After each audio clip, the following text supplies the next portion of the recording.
മക്കളെ 1 മിനിറ്റ് ആണ് വേണ്ടു. 1 മിനിറ്റ് എന്റെ കൂടെ ചെലവഴിച്ചാൽ 3 മാർക്കാണ്. Who discovered that matter wave concept?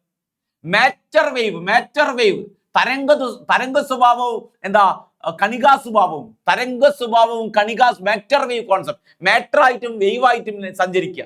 Matter wave concept introduce ചെയ്ത ആരാണ് ഡിസ്കവർ ചെയ്തത് മാറ്റർ വേവ് കോൺസെപ്റ്റ് എന്നാണ്? ഡി ബ്രോഗ്ലി എന്ന് പറഞ്ഞ സയന്റിസ്റ്റ്. ആരാ? ലൂയിസ് ഡി ബ്രോഗ്ലി അഥവാ ഡി ബ്രോഗ്ലി ആണ് മാറ്റർ വേവ് കോൺസെപ്റ്റ് ഉണ്ടാക്കിയിരിക്കുന്നത്. Who propose uncertainty principle propose ചെയ്ത സയന്റിസ്റ്റിന്റെ പേരാണ് അൺസർട്ടനിറ്റി പ്രിൻസിപ്പിൾ. പേരാ ഹൈസൻബർഗ്. ആരാ പേര്? ഹൈസൻബർഗ് ആണ്. നല്ല പേരുകളാണല്ലേ, Heisenberg. Right the limitation of Bohr model of atom. 3 limitation പറഞ്ഞാൽ മതി. ബോറിന് സീമൻ എഫക്ട് എക്സ്പ്ലെയിൻ ചെയ്യാൻ പറ്റില്ല, ബോറിന് സ്റ്റാർക്ക് എഫക്ട് എക്സ്പ്ലെയിൻ ചെയ്യാൻ പറ്റില്ല, ബോറിന് ആറ്റത്തിന്റെ സ്റ്റെബിലിറ്റി എക്സ്പ്ലെയിൻ ചെയ്യാൻ പറ്റത്തില്ല. സീമൻ എഫക്ട് എക്സ്പ്ലെയിൻ ചെയ്യാൻ പറ്റിയില്ല, സ്റ്റാർക്ക് എഫക്ട് എക്സ്പ്ലെയിൻ ചെയ്യാൻ പറ്റില്ല, ആറ്റത്തിന്റെ സ്റ്റെബിലിറ്റി വ്യക്തമായിട്ട് എക്സ്പ്ലെയിൻ ചെയ്യാൻ ആർക്ക് പറ്റിയില്ല? ബോറിന് പറ്റിയില്ലെന്ന്.